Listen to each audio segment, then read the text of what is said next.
Hello everyone. Today we are going to discuss paper code BPCS 186 Managing Stress.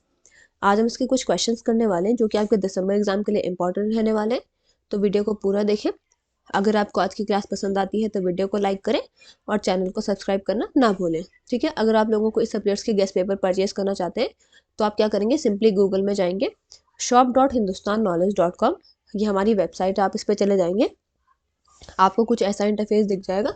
यहाँ पे आपको search code का option में आपका जो भी पेपर कोड होगा आप वो सर्च कर लेंगे। ठीक है, जैसे अभी के लिए हम देखेंगे BPCS 186। अब यहाँ पे देखिए आपको इंग्लिश हिंदी दोनों ही मीडियम में क्या है, आपको गेस्ट पेपर अवेलेबल हो जाएंगे।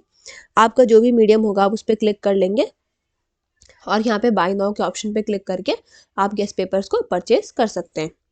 अगर आपको यहाँ से गेस्ट पेपर परचेज करने में कोई भी प्रॉब्लम आती है तो आप क्या करेंगे, आप सिंपली हमें व्हाट्सएप पे भी मैसेज कर सकते हैं। हमारा व्हाट्सएप नंबर है 9580023321। ये हमारा व्हाट्सएप नंबर है, आप इस पर हमें मैसेज करके क्या है, गेस्ट पेपर्स को परचेज कर सकते हैं। अगर आप गेस्ट पेपर और ये वीडियोस को अच्छे से प्रिपेयर कर लेते हैं तो आप अपने एग्जाम को आसानी से क्लियर कर लेंगे। तो चलिए शुरू करते हैं आज की class. So the first question is, explain the concept of stress and describe its types and sources. यानी कि हमें क्या बताना है कि स्ट्रेस क्या होता है, इसके कितने टाइप्स होते हैं और स्ट्रेस का सोर्स क्या होता है।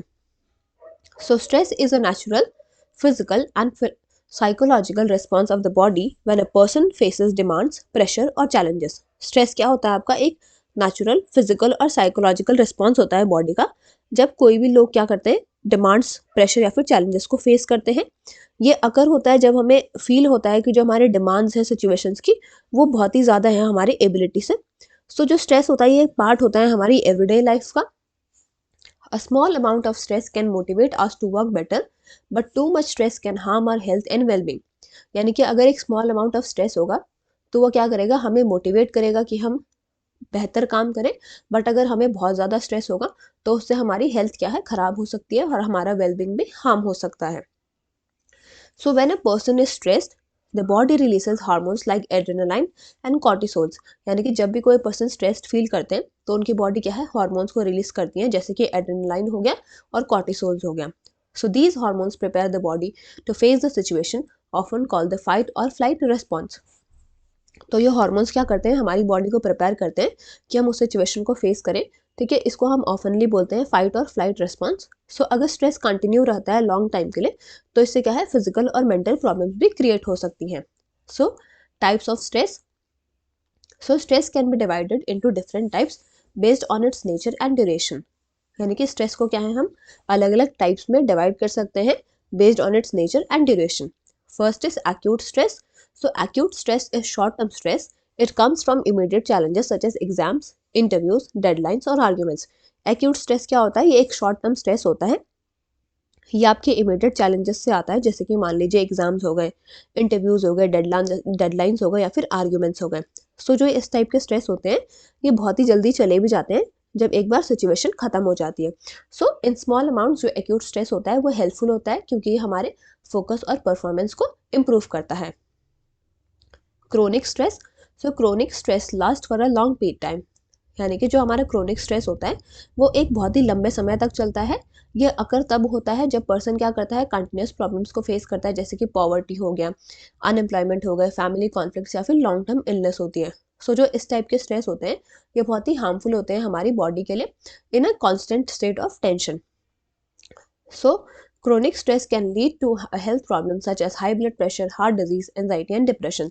जो ये chronic stress होता है इससे क्या है, हमें बहुत सारी health problems हो सकती हैं, जैसे कि high blood pressure हो गया, heart diseases, anxiety या फिर depression.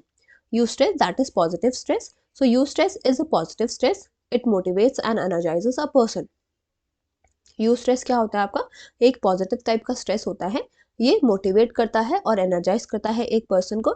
एग्जाम्पल्स के लिए मान लीजिए अगर हम किसी कंपटीशन के लिए प्रिपेयर कर रहे हैं, हम कोई नई जॉब को स्टार्ट कर रहे हैं या फिर हम कोई नई स्किल सीख रहे हैं, तो यू स्ट्रेस क्या है, हमें हेल्प करता है हमारी पर्सनल ग्रोथ में और हमारे कॉन्फिडेंस को इम्प्रूव करने में। Distress, that is negative stress. So distress is negative stress that creates feeling of fair, anxiety and helplessness. Distress क्या होता है, ये एक नेगेटिव टाइप का स्ट्रेस होता है जो कि फीलिंग ऑफ फेयर को क्रिएट करता है, एंजाइटी और हेल्पलेसनेस को क्रिएट करता है। ये हमारे मेंटल पीस को अफेक्ट करता है और हमारी फिजिकल हेल्थ को भी अफेक्ट करता है। अगर कंटिन्यूस डिस्ट्रेस रहेगा तो उससे हमारी एफिशिएंसी रिड्यूस होती है और हमारी हैप्पीनेस भी रिड्यूस होती है। Now we will look at the sources of stress. So the causes of stress are called stresses. These can come from different areas of life. यानी कि जिन कॉजेज की वजह से हमें स्ट्रेस होता है उन्हें स्ट्रेसर्स बोलते हैं और ये हमें अलग अलग एरियाज ऑफ लाइफ से देखने को मिल सकते हैं। पहला है personal sources. So personal problems such as low self confidence, negative thinking, poor time management and unrealistic expectations can cause stress. यानी कि जो हमारी पर्सनल प्रॉब्लम्स हैं जैसे कि लो सेल्फ कॉन्फिडेंस हो गया, नेगेटिव थिंकिंग हो गई, पुअर टाइम मैनेजमेंट या फिर अनरियलिस्टिक एक्सपेक्टेशंस, तो इन वजह से क्या है हमें स्ट्रेस हो सकता है। Family and social sources. So family के कॉन्फ्लिक्ट्स, रिलेशनशिप्स प्रॉब्लम्स या फिर लैक ऑफ सपोर्ट या फिर सोशल प्रेशर, इनसे भी क्या है हमारा स्ट्रेस लेवल इंक्रीज हो सकता है। Work and academic sources. So heavy workload, exams, deadlines, jobs insecurity, competition and lack of control at work और studies are common sources of stress. यानी कि जो हम पे बहुत ज़्यादा वर्कलोड होता है, एग्ज़ाम्स होते हैं या फिर डेडलाइंस होती है या फिर अगर हमें जॉब इनसिक्योरिटी है, कंपटीशन है हमारे वर्क या फिर स्टडी से रिलेटेड, तो वो भी क्या है कॉमन सोर्सेज होते हैं स्ट्रेस के। Environmental sources. So noise pollution, over crowding, natural disasters and unsafe living conditions can also create stress. यानी कि अगर मान लीजिए कहीं नॉइस है, पोल्यूशन है, ओवर क्राउडिंग है या फिर नेचुरल डिजास्टर्स है, तो उसकी वजह से भी क्या है स्ट्रेस क्रिएट हो सकता है। In conclusion we can say that stress is a normal part of life. यानी कि स्ट्रेस क्या है हमारी नॉर्मल पार्ट है लाइफ का। So but it is should be manage properly, पर इसको क्या है हमें प्रॉपरली मैनेज करना चाहिए। अगर हम इसके टाइप्स और सोर्सेस ऑफ स्ट्रेस को अगर हम अच्छे से समझ लेंगे तो उससे क्या है हम डेवलप कर पाएंगे हेल्दी कोपिंग स्ट्रैटेजीज को। So with proper balance, support and relaxation, stress can be reduced and manage effectively. यानी कि अगर हम प्रॉपर बैलेंस रखेंगे, सपोर्ट रखेंगे और रिलैक्सेशन रखेंगे तो उससे क्या है हमारा स्ट्रेस रिड्यूस हो सकता है और हम अपने स्ट्रेस को इफेक्टिवली मैनेज कर पाएंगे। तो यहाँ पे आपका पहला क्वेश्चन कंप्लीट हो गया। अब हम नेक्स्ट क्वेश्चन की ओर चलेंगे। अगर आपने अभी तक चैनल को सब्सक्राइब नहीं किया तो चैनल को सब्सक्राइब कर लें, साथ ही में हमारे टेलीग्राम ग्रुप में भी ज्वाइन कर लीजिएगा जिसका कि लिंक आपको डिस्क्रिप्शन बॉक्स में मिल जाएगा। ठीक है, वहाँ पे क्या आपको सारी क्लासेस की अपडेट मिलती रहेगी। So the next question is describe the effect of stress on relationships, elucidate the moderators of stress. यानी कि आपको क्या बताना है कि स्ट्रेस का क्या इफेक्ट होता है रिलेशनशिप्स पे और क्या मॉडरेटर्स होते हैं स्ट्रेस के। सो stress is a common part of life. Stress क्या है हमारी लाइफ का एक कॉमन पार्ट होता है। ये हमारे work pressure, financial problems, family responsibilities, health issues और पर्सनल एक्सपेक्टेशंस की वजह से आ सकता है। While a small amount of stress can motivate people, long term और intense stress can negatively affect relationships. यानी कि अगर एक स्मॉल अमाउंट ऑफ स्ट्रेस होगा तो उससे क्या है लोग मोटिवेटेड रहेंगे, बट अगर लॉन्ग टर्म या फिर इंटेंस स्ट्रेस हो जाता है तो उससे क्या है हम नेगेटिवली हमारे जो रिलेशनशिप होते हैं वो अफेक्ट होते हैं। So it changes the way people think, feel and behave with others. यानी कि स्ट्रेस क्या करता है हमारे सोचने को, नज़रिए को बदल देता है, कैसे हम फील करते हैं और कैसे हम लोगों के साथ बिहेव करते हैं। सो ये समझना कि कैसे स्ट्रेस हमारे रिलेशनशिप्स को अफेक्ट करता है और क्या फैक्टर्स उनको रिड्यूस या फिर इंक्रीज करते हैं वो बहुत ज़रूरी है।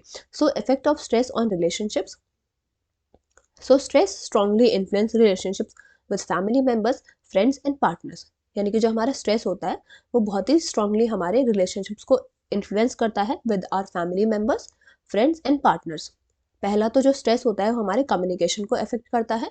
अ स्ट्रेस पर्सन में बिकम इरिटेबल, इम्पेशेंट और साइलेंट। यानी कि मान लीजिए अगर कोई स्ट्रेस पर्सन है तो क्या है वो आपका इरिटेबल बन सकता है, इम्पेशेंट या फिर साइलेंट हो सकता है। Small issues can turn into big arguments because the person finds it hard to listen calmly और एक्सप्रेस फीलिंग्स क्लियरली। यानी कि मान लीजिए अगर कोई छोटी सी बात भी है तो वो एक बड़े बात में भी तब्दील हो सकती है अगर वो पर्सन क्या है बहुत ही हार्ड फाइंड कर रहा है टू लिसन कामली और अपनी फीलिंग्स को क्लियरली एक्सप्रेस नहीं कर पा रहा है। सो मिसअंडरस्टैंडिंग्स जो होती है वो इंक्रीज होती हैं और इमोशनल डिस्टेंस बढ़ जाता है। Second, stress reduces emotional support. जो स्ट्रेस होता है हमारे इमोशनल सपोर्ट को रिड्यूस करता है। सो जब लोग स्ट्रेस्ड होते हैं उनको क्या है वो बहुत ही बिजी होते हैं dealing with their own problems, so they may not have energy to support others. तो इसीलिए क्या है उनके पास क्या पता एनर्जी ना बचे किसी और को सपोर्ट करने के लिए। सो इस वजह से दिस कैन मेक पार्टनर्स और फैमिली मेम्बर्स फील इग्नोर्ड और अनइम्पॉर्टेंट। सो इस वजह से क्या है पार्टनर्स या फिर फैमिली मेम्बर्स को क्या है इग्नोर्ड फील हो सकता है या फिर अनइम्पॉर्टेंट फील हो सकता है। Third, stress can lead to negative behaviours. Stress की वजह से क्या है, नेगेटिव बिहेवियर भी हो सकता है। सो एक स्ट्रेस इंडिविजुअल क्या है, एंगर शो कर सकता है, दूसरों को ब्लेम कर सकता है या फिर विड्रॉ कर लेगा सोशली। सो जो ऐसे बिहेवियर्स होते हैं वो ट्रस्ट को हर्ट करते हैं और क्लोजनेस को हर्ट करते हैं in the relationships. So in families जो स्ट्रेस होता है वो कॉन्फ्लिक्ट्स को इंक्रीज करता है between the parents and childrens. Fourth, long term stress can weaken relationship satisfaction. यानी कि अगर लॉन्ग टर्म स्ट्रेस होगा तो उससे रिलेशनशिप्स को जो सेटिस्फैक्शन है वो वीक हो जाएंगे। कपल्स अंडर कंटिन्यूस स्ट्रेस में feel unhappy, disconnected and less satisfied with the relationships. यानी कि मान लीजिए अगर कोई कपल्स हैं वो कंटिन्यूस स्ट्रेस के अंदर हैं तो वो क्या है, अनहैप्पी फील कर सकते हैं, डिसकनेक्टेड और लेस सेटिस्फाइड फील कर सकते हैं with the relationships. So extreme cases में क्या होता है, जो स्ट्रेस होता है वो कंट्रीब्यूट करता है टू द सेपरेशन और breakdown of the relationships. So however if handle properly, यानी कि अगर हम स्ट्रेस को हैंडल कर लेंगे प्रॉपरली तो stress can also bring people closer by encouraging mutual support and understandings. Now we will look at some moderators of stress. So moderators of stress are factors that reduce or change the impact of stress on individual and relationships. Moderators क्या होते हैं, ये आपके ऐसे factors होते हैं जो कि reduce करते हैं या फिर change करते हैं stress का impact on individuals और फिर relationships पे. So social support, support from family, friends and colleagues helps reduce stress. यानी कि अगर हमें सपोर्ट मिलेगा फैमिली से, फ्रेंड से या फिर कलीग से तो उससे हमारा क्या है, स्ट्रेस रिड्यूस हो सकता है। अगर हम अपनी प्रॉब्लम्स के बारे में बात करेंगे, इमोशनल हमें हेल्प मिलेगी तो उससे क्या है, लोगों को हम अंडरस्टूड फील होंगे और लेस अलोन फील होंगे। Coping skills, so people who use positive coping strategies like problem solving, relaxation, exercise और मेडिटेशन मैनेज स्ट्रेस बेटर। यानी कि जो लोग क्या है पॉजिटिव कोपिंग स्ट्रैटेजीज को यूज़ करते हैं, जैसे कि प्रॉब्लम सॉल्विंग हो गया, रिलैक्सेशन हो गई, एक्सरसाइज या फिर मेडिटेशन, वो अपने स्ट्रेस को क्या है बेटरली मैनेज कर पाते हैं। अगर पुअर कोपिंग मेथड्स होंगे जैसे कि एंगर और अवॉइडेंस, उससे क्या है हमारे रिलेशनशिप्स के प्रॉब्लम जो है वो इंक्रीज हो सकते हैं। Personality traits, so optimistic, patient and emotionally stable individuals handle stress more effectively.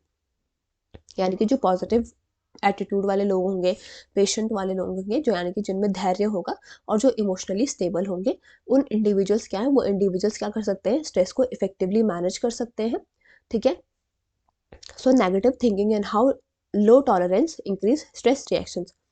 यानी कि जो नेगेटिव थिंकिंग होती है और लो टॉलरेंस होती है वो क्या करता है, स्ट्रेस के रिएक्शन को इंक्रीज करता है। Communication skills, so open and respectful communication helps partners shear stress without blaming each other. Good communication reduces misunderstandings. यानी कि अगर ओपन और रिस्पेक्टफुल कम्युनिकेशन होगी तो उससे क्या है, पार्टनर्स अपने स्ट्रेस को शेयर कर पाएंगे बिना एक दूसरे को ब्लेम करे। सो जो एक गुड कम्युनिकेशन होता है वो क्या करता है, हमारी मिसअंडरस्टैंडिंग्स को रिड्यूस करता है। Resources and environment, so financial stability, job security and a peaceful environment lower stress level while lack of resources increase stress impact. यानी कि जो आपकी फाइनेंशियल स्टेबिलिटी होती है, जॉब सिक्योरिटी और एक पीसफुल जो इन्वायरमेंट होता है वो हमारे स्ट्रेस लेवल को लोअर करता है, बल्कि जो लैक ऑफ रिसोर्सेस होते हैं वो हमारे स्ट्रेस इम्पैक्ट को इंक्रीज करता है। Conclusion, so stress has a strong effect on relationships mainly by affecting communication, emotions and behavior. Stress का क्या होता है, बहुत ही स्ट्रॉन्ग इफेक्ट होता है हमारे रिलेशनशिप्स पे। मेनली वो हमारे कम्युनिकेशन को इफेक्ट करता है, इमोशंस और बिहेवियर को इफेक्ट करता है। हाउएवर फैक्टर्स जैसे कि सोशल सपोर्ट हो गया, कोपिंग स्किल्स हो गई, पर्सनालिटी और जो गुड कम्युनिकेशन होते हैं ये इसके हार्मफुल इफेक्ट्स को रिड्यूस कर सकते हैं। सो अगर हम अंडरस्टैंड कर लेंगे स्ट्रेस को और उसको मैनेज करना तो पॉजिटिवली, सो जो हमारे रिलेशनशिप्स हैं they can remain healthy and strong even during the difficult times. Now we will move to the next question. Describe relaxation techniques and mindfulness as stress management techniques. ठीक है, तो मैं यहाँ पे क्या बताना है, रिलैक्सेशन टेक्निक्स बतानी है और माइंडफुलनेस बताना है as stress management techniques. So stress is a common part of modern life. Stress क्या है, हमारी मॉडर्न लाइफ का एक कॉमन पार्ट है।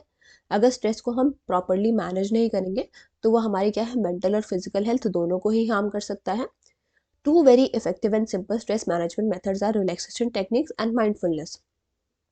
जो दो बहुत ही इफेक्टिव और सिंपल स्ट्रेस मैनेजमेंट मेथड्स हैं वो आपका क्या है, रिलैक्सेशन टेक्निक्स और माइंडफुलनेस है। ये टेक्निक्स क्या करती हैं, हमारे माइंड को काम करने में हेल्प करती हैं, हमारी बॉडी को रिलैक्स करती हैं और हमारा ओवरऑल वेलबींग को इम्प्रूव करती हैं। So relaxation techniques are methods that help reduce physical tension and mental pressure. Relaxation techniques क्या होती हैं आपकी, ये ऐसे मेथड्स होते हैं जिनसे हमारी फिजिकल टेंशन रिड्यूस होती है और हमारा मेंटल प्रेशर रिड्यूस होता है। ये हमारे एक्टिवेट करता है बॉडी के नेचुरल रिलैक्सेशन रिस्पॉन्स को और स्लो डाउन करता है स्ट्रेस के रिएक्शन को। First is deep breathing. So deep breathing क्या है, एक one of the easiest relaxation techniques है। इस मेथड में क्या होता है, एक पर्सन बहुत ही स्लोली और डीपली ब्रीथ करता है, वो अपनी ब्रीथ पे फोकस करता है। सो जो डीप ब्रीदिंग होती है वो हमारे ऑक्सीजन सप्लाई को इंक्रीज करती है, हमारे हार्ट रेट को लोअर करती है और एक फीलिंग ऑफ कामनेस को क्रिएट करती है। सो अगर हम इसे 5 से 10 मिनट के लिए डेली प्रैक्टिस करेंगे तो उससे हमारा स्ट्रेस क्या है, ग्रेटली रिड्यूस हो जाएगा। Progressive muscle relaxation. So this technique involves tightening and then relaxing different muscle groups of the body one by one. इस टेक्निक में क्या होता है, पहले तो हम टाइटन करते हैं और फिर उसके बाद रिलैक्स करते हैं अपने अलग अलग मसल ग्रुप्स को, ठीक है, one by one. It helps people became aware of physical tension and release it consciously. ये क्या करता है, ये लोगों को अवेयर कराता है फिजिकल टेंशन की और फिर उसे रिलीज करता है consciously. So as the muscle relax the mind also becomes calm. जैसे जैसे मसल रिलैक्स होती रहती है वैसे वैसे क्या आपका माइंड भी काम होता रहता है। Guided imagery. सो इन गाइडेड इमेजरी अ persons imagine peaceful scenes like अ बीच, गार्डन और माउंटेन्स। गाइडेड इमेजरी में क्या होता है, आपका जो पर्सन होता है वो इमेजिन करता है पीसफुल सीन्स को, जैसे कि बीच हो गया, गार्डन हो गया, फिर माउंटेन्स हो गया। सो जो ये मेंटल इमेजरी होती है ये हमारे अटेंशन को शिफ्ट करती है away from the stressful thoughts और ये क्रिएट करती है a sense of comfort and relaxation. Yoga and stretching. Simple yoga postures and stretching exercises relax muscles, improves flexibility and reduce stress hormones. जो हमारे सिंपल योगा पोस्चर्स होते हैं और जो स्ट्रेचिंग एक्सरसाइजेस होती हैं ये हमारे मसल्स को रिलैक्स करती हैं, फ्लेक्सिबिलिटी को इम्प्रूव करती है और हमारे स्ट्रेस हार्मोन्स को रिड्यूस करती हैं। So yoga also improves breathing and body awareness. Yoga क्या करता है, हमारे ब्रीदिंग को इम्प्रूव करता है और बॉडी अवेयरनेस को इम्प्रूव करता है, making a person feel more balanced. Mindfulness as a stress management technique. So mindfulness means paying full attention to the present moment without judgment. Mindfulness का मतलब क्या होता है कि हम पूरी अटेंशन दे रहे हैं अपने प्रेजेंट मोमेंट को बिना किसी जजमेंट के। So instead about worrying about the past और the future, mindfulness encourages awareness of thoughts, feelings and sensation as they happen. So यानी कि बिना हमारे पास्ट और फ्यूचर के बारे में वरी किए माइंडफुलनेस क्या करता है, हमारे अवेयरनेस ऑफ थॉट को एनकरेज करता है, फीलिंग्स और सेंसेशन को, ठीक है, अवेयर करता है जैसे कि वो हो रहे होते हैं। So mindful breathing. So in mindful breathing a person focuses completely on inhaling and exhaling. Mindful breathing में क्या होता है, एक पर्सन क्या है कंप्लीटली अपने इनहेलिंग और एक्सहेलिंग पे फोकस करता है, ठीक है। जब भी हमारा माइंड वॉन्डर करता है तो अटेंशन को जेंटली हमारा ब्रॉड बैक किया जाता है to the breath. So this practice calms the mind and reduce anxiety. So इस प्रैक्टिस से क्या होता है, हमारा माइंड काम होता है और एंजाइटी रिड्यूस होती है। Mindful observation. So this involves noticing everyday activities like walking, eating और listening. ये हमारा इन्वॉल्व करता है कि हम अपनी जितनी भी हमारी एवरीडे एक्टिविटीज़ हैं, ठीक है, उसे हम नोटिस करें, जैसे कि वॉकिंग हो गया, ईटिंग हो गया, फिर लिसनिंग हो गया। So by fully experiencing this activities the mind becomes less busy and stress decreases. So जब हम इन एक्टिविटीज़ को एक्सपीरियंस करते हैं तो हमारा माइंड क्या है, लेस बिजी हो जाता है और हमारा जो स्ट्रेस है वो डिक्रीज होता है। Acceptance of thoughts. So mindfulness teaches that thoughts are temporary and do not need to be controlled or avoided.